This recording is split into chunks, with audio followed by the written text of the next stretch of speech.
I think it's safe to say in this current baseball landscape, a rebuild is as challenging as ever. So the Blue Jays certainly had their work cut out of them at trade deadline, making 3 moves ahead of the July 31st date, with Marcus Stroman being the most talked about move. But on the date, right at the 4 p.m. cutoff, it was Aaron Sanchez, Ben, that got dealt. Were you surprised by that move? Definitely. I wasn't sure if the Blue Jays would have enough interest in Aaron Sanchez to complete a trade with him.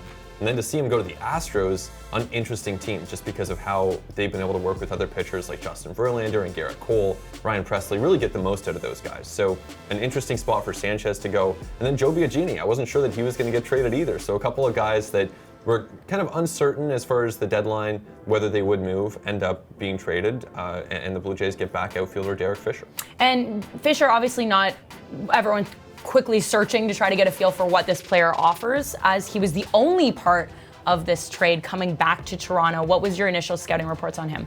So the initial reaction that I had was this seemed a little bit light. I think as you look at it more, it does make sense because Sanchez and Biagini, there's not a ton of value there, just given the struggles that Sanchez had with a 6 ERA and Biagini being more of a middle reliever. So they were never going to get a top prospect back in that trade. However, Derek Fisher, someone who will be out of options next year, described to me by some people in the industry as being maybe a 4th outfielder, maybe if everything breaks right, he's an everyday type guy. But there's still uncertainty there. He hasn't hit when he has been in the major leagues. I think it's safe to say the return now, underwhelming, certainly not overwhelming, and we'll see if he can justify the price that the Blue Jays paid to get him. Is it more that the Jays felt they couldn't get Sanchez back to the form we once saw, or are they that high on Fisher?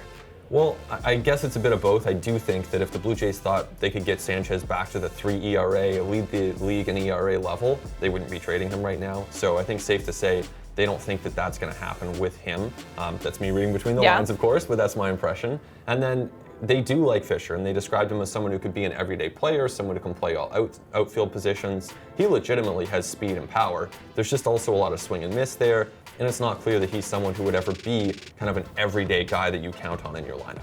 Going into trade deadline, I found it interesting because a lot of pundits were saying maybe Sanchez would be picked up by a team in a reliever role versus in a starter role. And with Houston adding Zach Greinke as well, is that how you foresee them utilizing Sanchez? Certainly in the playoffs, yeah. I think that when you look at that group of Cole, Verlander, and then Greinke, I mean, incredible group. I think that they're set for their playoff rotation now. And Sanchez at that point would probably slot in as a reliever because you have Wade Miley as a number 4 if you need that for the ALCS. But realistically, to get there, they might have to use Sanchez and just see what he can do as a starting pitcher down the stretch, because they have some youth that they were trying out in that role. Maybe they'll let Sanchez keep going. Certainly in his time with the Blue Jays, that's all he wanted to do, and I would expect he still wants to start in Houston. One of the bats that seemed to be garnering interest was Justin Smoak, but he didn't go. Why did his market value fall so much day of? Yeah, it was interesting, because going into it, I thought that they would trade Justin Smoak. And ultimately, some of the teams that the Blue Jays were talking to about Smoak ended up acquiring other bats. So in Tampa, they got Jesus Aguilar. The Phillies ended up getting Corey Dickerson. Even Cleveland went out and got Yasiel Puig and Reyes in that big trade involving Trevor Bauer. So with that, you didn't have the same demand. And I think that you could have looked to a team like the Yankees to jump in and get involved with Luke Voit now on the injured list, but it just didn't happen, and the market never really seemed to emerge for Smoak. We've unfortunately got a long list of examples where Blue Jays have lost their trade value right at the worst time, and there's no bigger one than Ken Giles. Right, and this is where the deadline takes a big hit for the Blue Jays, because going into this season, Giles had the chance to be a big trade chip for this team along with Marcus Stroman, and he got so close, he went so far toward getting that value back to where it should be, but ultimately wasn't able to pitch healthily enough in the month of July, and the Blue Jays end up holding onto him, even though they were in late talks with teams right up until that July 31st deadline. So looking at this trade deadline as a whole for the team, obviously that was a spot that they couldn't do much with based on the circumstances, but how would you grade their overall deadline? I'd say just by virtue of the fact that they didn't have the chance to deal Giles, this would be a disappointing deadline for the Blue Jays. The return for Stroman looks solid. The return for Sanchez, we'll see what Fisher becomes.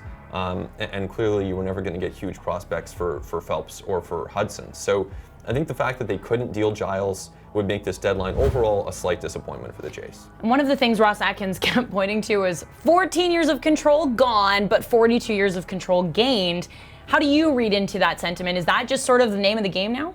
Yeah, it is, and it's funny. I understand fans seeing that and saying, "Well, what? Like, what are we talking about here?" Clearly, you're not going to bring a sign to the ballpark with years of control or buy that jersey, and it's not going to be really anything that matters until you see it on the field. But for a front office, you have to think that way. So I think it's totally reasonable for the Blue Jays to think that way.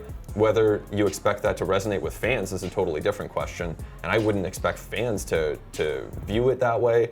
But these are big businesses, and that's the reality. Well, fans can at least be excited about the future in terms of what they're seeing with position players, the young guys that are now being handed the reins to take over this club. We've seen it already, even with Bo coming up, Bichette having an incredible debut series. Exciting times. How do they approach the remainder of the season with this group? Well, this group is going to be fun to watch. I really think that they already are, with Bichette coming up and getting 6 hits in his first series, having a home run. That's incredible. So that's a really good sign. And then that's going to be it as far as the position players. We've seen that core pretty much arrive here, and they're fun to watch already. And then it's which pitchers can arrive here and which guys can start to give the Blue Jays a bit more balance on the roster to where they have some pitching that can line up with that position player group. It's obvious that that's the biggest need going forward. How do you see this rotation?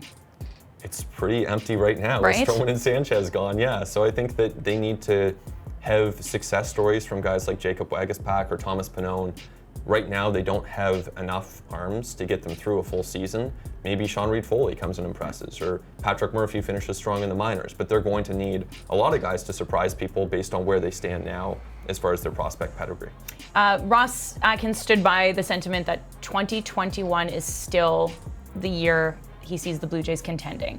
Based on that, Ben, do you think they're on track, they're behind, or everything is going exactly as it should be?